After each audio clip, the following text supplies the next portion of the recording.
welcome back to the channel. So this is going to be my review for Ready or Not 2, Here I Come.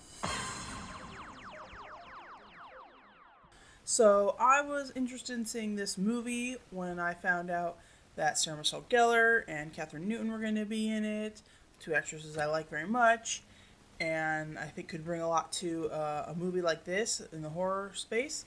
So I decided to watch the first Ready or Not just a few months ago, actually. I never saw it when it came out, but I heard good things about it. So, a little mini review for the first Ready or Not. I actually really enjoyed it. It was something fresh and new and creative. A few things I didn't really like is I didn't think there was a whole lot of character depth to the murdering family. Some of their quirks were kind of interesting and fun, but there could have just been a little more character depth there, other than I think Adam Brody's character, who felt some type of remorse, was maybe the best kind of side character. And I thought maybe the pacing was a little too dark. But other than that, it was a really good movie, and I really enjoyed it. So I was looking forward to watching Ready or Not 2, Here I Come. So I finally got to go see it, and I gotta say, I really enjoyed it also. So we're going to start with the things that I liked about the movie.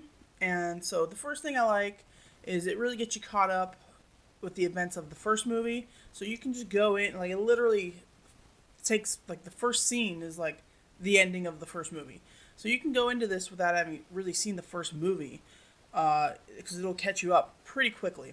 The other thing I like about this is the introduction of the new characters, but also the setting. We're taking you out of the one dark lit mansion maze setting, and we're, at least the first half of the movie, we're in the sunlight, we're in a resort, we have other characters that we're bringing in of different cultures and backgrounds, and so I think all that is really interesting.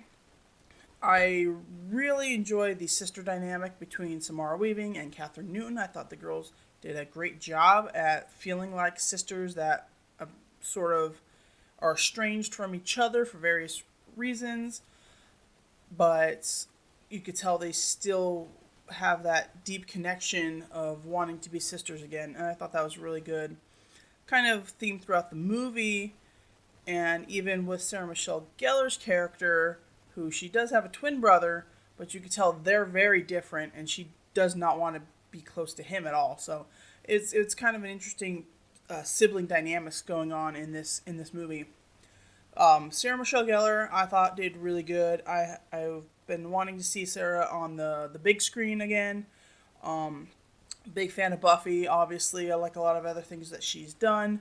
So I was really excited to see her return to a big horror movie again. And I thought she did really great in it. There's definitely some scenes, she still got it acting-wise, I think. She definitely feels a bit more like her character from Cruel Intentions, in the fact that they're both kind of like these evil sibling type of characters.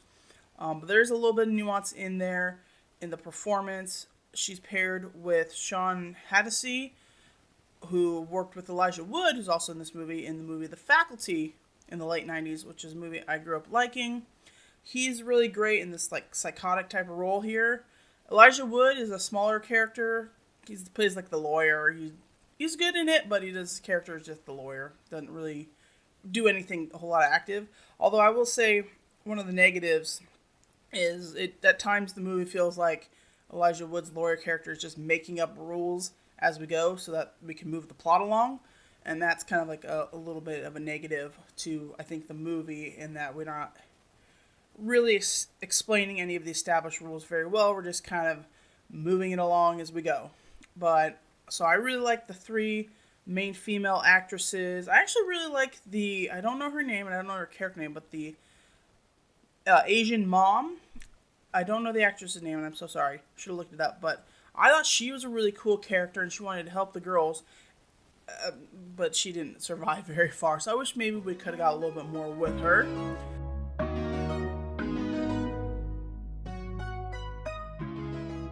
And then maybe there's a little bit too many side characters. A lot of them do die pretty early on, and we do need the cannon fodder. But again, we don't really get to know them too much. We don't get to know their family dynamics. It seems like we don't really even know how any of these characters came into the cult. Like they keep saying, oh, you have to use the weapon that your ancestors would have had available when they made the deal with Mr. LaBelle, I think his name is, the ghost. But the like Hispanic family is like using like modern weapons. So like, did they make a deal with a ghost? Because Mr. LaBelle's like been dead for a while, I think. So I feel like we could go. There's still more room to explore Mr. LaBelle and how they get involved with him to have this like curse on the family. Like, do all of the other families also have to undergo like the card ritual thing when they get married? That wasn't actually 100% explained. This movie introduces like this high council thing. They pulled the John Wick, where the first movie is like pretty simple and basic. Not a whole lot of world building, but seems like it's interesting and intriguing. And like in the sequel, it's just like, oh, there's this whole structured organization and a high council and all of that and rituals and everything, without actually like explaining any of it. So I think that's one of the things that kind of holds the movie back a bit, is that we're giving you a lot, but we're actually not telling you a whole lot either. But overall, I think the movie has a lot of... It's kind of a horror comedy, which is definitely my favorite type of horror.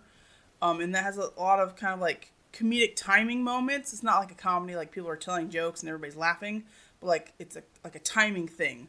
Like something will happen that's kind of funny. There is one moment in the movie where the girls get pepper sprayed in the eyes and they're swinging around and not hitting each other, and that's kind of funny. But there's just like a little bit, little quips in the lines of dialogue, some editing, cut tricks that are kind of just a little humorous and add just that little bit of levity to the movie that's just blowing people up in front of your faces. So it's a very gory movie. You just got to kind of get over that, which I don't like. At least you don't see anything. It's just literally blood splatter on people a lot, which is super gross. But you don't really see anything. You don't like see any guts or anything like that, which is good. Because I can't handle that. But there's a couple gross scenes. But for the most part, it's mostly just blood. But I like the use of the resort and the golf course and running around this open golf course and trying to go into the woods, but there's a wall and we can't get through it. And then going through the resort, abandoned resort, and trying to utilize what's around them. So I really like that kind of like survival mode aspect. So yeah, overall I had a lot of fun with this movie. Actually, I think I maybe enjoy it more than the first because, again, I really enjoyed the additions of Kathryn Newton and Sarah Michelle Gellar.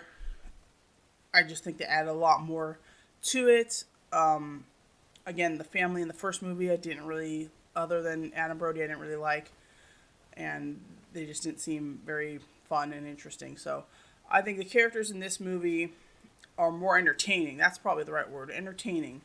There's still no character depth, but they're just kind of more entertaining to watch. And I like bringing in the daylight aspect. I do like some elements of building out the lore, though I just wish we would get it maybe explained a bit better. So overall, this is a really good movie. I think it's definitely in line with the first one. I know some people don't think it's as good as the first one, and that's fine. I can see that.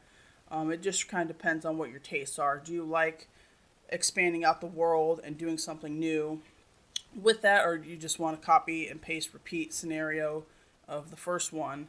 I think both could have maybe tried to work, and I think if we want to do the way this one ends, if you wanted to do another movie, it would probably have to be a prequel based on how this movie ends, or we see where Elijah Wood's character takes it from there. I think a prequel based on like the first family that made this deal with Mr. LaBelle, whatever his name is, could be interesting, and then we could really set up the rules there.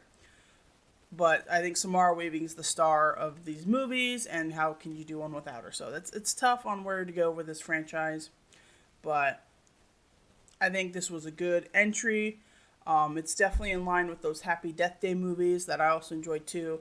So yeah, so anyway, I enjoyed this movie a lot. Thank you all for watching the video. Let me know what you guys think in the comments below. Did you like it? Did you like the first one? Maybe you hate both of them. Let me know what you guys think. Subscribe to the channel for more reviews. I've kind of given up on the Disney remake live action videos. They're just kind of hard to watch. But I will be reviewing some more movies, so stay tuned to the channel for that. I will be doing Marvel reviews again shortly, now that Daredevil's coming out, and then The Punisher's going to come out, and then Spider-Man will come out in the summer, so definitely by the summer we'll be doing more Marvel reviews and stuff, so stay tuned to the channel for that. So thank you all for watching, and until next time, ready or not, here I come, you can't hide. Bye.